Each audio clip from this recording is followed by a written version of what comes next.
ఎల్లిపాయ కారం fried rice ఈ తీరులో చేశారంటే మాత్రం అస్సలు చాలా చాలా టేస్టీగా చాలా బాగుంటుంది. తినలేని వాళ్ళు కూడా తినేస్తారండి, అంత టేస్టీగా ఉంటుంది. ఆవకాయ ఎలా ఉంటుందో కలుపుకొని వేడి అన్నంలో ఈ ఎల్లిపాయ కారం అనేది ఇలా ఫ్రై చేయడం వల్ల చాలా టేస్టీగా. నమస్తే, ఈరోజు రెసిపీ వచ్చేసి వెల్లుల్లి కారంతో ఫ్రైడ్ రైస్ టేస్టీగా, అది సింపుల్గా ఈజీగా అర్థమయ్యేగా ఎలా తయారు చేసేసుకోవాలో చూసేద్దాం. ఇది సింపుల్గా చేసేసుకోవచ్చు. అప్పటికప్పుడు మనకి ఇంట్లో ఏం లేనప్పుడు ఇలా వెల్లుల్లి కారం చేసేసుకొని వండిన రైస్తోనైనా చేసుకోవచ్చు, లేదా బాస్మతి రైస్తోనైనా కానీ ఈ వెల్లుల్లి కారం ఫ్రైడ్ రైస్ అనేది చేసుకోవచ్చు. స్పైసీగా చాలా బాగుంటుంది. మనకి బాస్మతి రైస్తోనైనా చేసుకోవచ్చు, లేదా చిట్టి ముత్యాలతోని మనం ఆల్రెడీ అన్నం చేసుకొని ఉంటాం కదా, ఆ రైస్తోనైనా సరే పొడి పొడిగా ఉంటే మాత్రం చేసేసుకోవచ్చు. నేనైతే ఇలా కొత్తగా ఉంటుందనేసి బాస్మతి రైస్తో చేస్తున్నాను. టేస్ట్ అనేది చూద్దాం ఎలా ఉంటుందో ఈ రైస్తో కూడా కానేసి ట్రై చేశాను. చాలా చాలా టేస్టీగా చాలా బాగా వచ్చిందండి. ఒక కప్పు మైన బాస్మతి రైస్ వేసేస్తున్నా నేను ఇక్కడ. ఒకసారి నీట్గా కడిగేసుకొని మళ్ళీ మంచినీళ్ళతోని 30 నిమిషాల పాటు వీటిని నానబెట్టేసుకోవాలి ఈ రైస్ని. ఇప్పుడు 30 నిమిషాలు అయిన తర్వాతకి మామూలు గిన్నెలోకి వేసేసుకొని వాటర్ అనేది కొంచెం ఎక్కువ పోయాలి. ఇది గంజిలాగా మామూలు అన్నంలాగా వండము. ఇది డైరెక్ట్ ఉడికిన తర్వాతకి మనం జాలి గిన్నెలోకి తీసేసుకుంటాం కాబట్టి ఈ రైస్ వండడం అనేది నాకు చాలా ఇష్టము. మామూలు రైస్ అయితే అసలు మాడగొట్టేస్తాను. ఈ బాస్మతి రైస్ జస్ట్ ఇలా ఉడికిందో లేదో చూసేసుకొని ఇంకా జాలి గిన్నెలోకి ఉడబోసేసుకోవడమే. ఇంతేనండి, చాలా చాలా బాగా వచ్చేస్తుంది ఈ రైస్. కానీ మళ్ళీ తర్వాత అయినా సరే పొడి పొడిగా అయిపోతుంది. బ్యాచిలర్స్ అయితే మాత్రం ఇలా ఉడకపెట్టేసుకొని ఎన్నో రైసులు చేసుకోవచ్చు. చికెన్ బిర్యానీ అంటే అలా బాగా చేసేసుకోవచ్చు. ఎల్లిపాయ కారం కోసం నేను ఇక్కడ ఒక 10-12 మైన తెల్ల వెల్లుల్లిని పొట్టు తీసేసుకొని ఇలా రోట్లో వేసేసుకొని తగినంత కారము అలాగే తగినంత ఒకటేసారి సాల్ట్ కూడా వేసేసుకొని వీటిని కచ్చా పచ్చా కాకుండా మరి పూర మెత్తగా కాకుండా మరి పలుకులా కాకుండా చూపిస్తున్న విధంగా ఈ మాత్రం నూరుకుంటే సరిపోతుంది. ఇప్పుడు వీటిని ఒక చిన్న కప్పులోకి తీసేసుకోవడమే.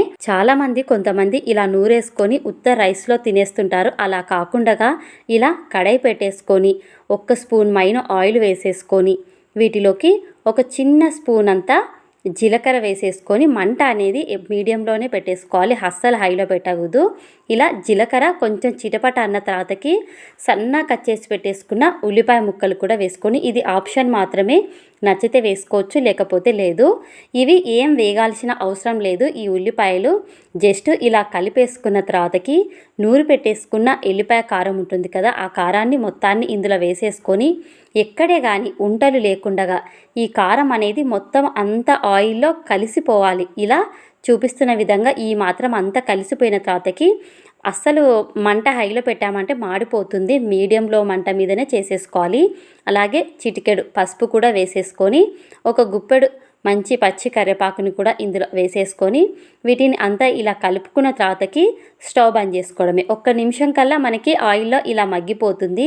ఇప్పుడు ఉడకబెట్టేసుకున్నాం కదా బాస్మతి రైస్ అయినా వేసుకోవచ్చు, లేదా చిన్న రైస్ అయినా వేసేసుకోవచ్చు. ఇలాగే తర్వాతకి సన్నగా కట్ చేసి పెట్టేసుకున్న కొత్తిమీరను కూడా వేసేసుకొని వీటిని ఎక్కువ కలపకూడదు, పైన స్మూత్గా కలిపేసుకోవాలి. అంత కారము కొత్తిమీర మొత్తం అంతా రైస్కి అంతా అంటేలా చిన్నగా చూపిస్తున్న విధంగా ఈ మాత్రం కలిపేసుకోవాలి.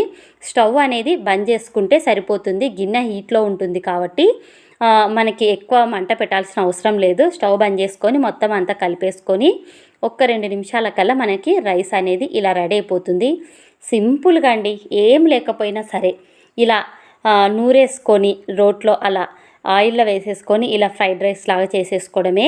అమ్మాయి డెలివరీ అయినప్పుడు పాలు పడాలనేసి ఇలా ఎల్లిపాయ కారం అప్పటికప్పుడు నూరి నెయ్యి వేసి ఇస్తుండ్రి. అలా కాకుండా నేను ఆయిల్ వేసాను కదా, ఆయిల్కి బదులుగా నెయ్యి వేసి ఇలా ఫ్రై చేసి ఇస్తారంటే హ్యాపీగా తినేస్తారు. నేనైతే మాత్రము మా అమ్మ ఓన్లీ అన్నంలో ఎల్లిపాయ కారం వేసి తినంటుండే, కడుపులో మంటలు వేస్తుండే. అసలు ఇలా ఆయిల్కి బదులుగా నెయ్యి వేసుకొని ఇలా ఫ్రైడ్ రైస్ లాగా చేసేసుకున్నామంటే చాలా చాలా టేస్టీగా తినేసేయచ్చు. కమ్మగా అంత బాగుంటుంది. పథ్యం బాగా పాటించవచ్చు. ఇంతేనండి, మరొక వీడియోతో మళ్ళీ కలుసుకుందాం.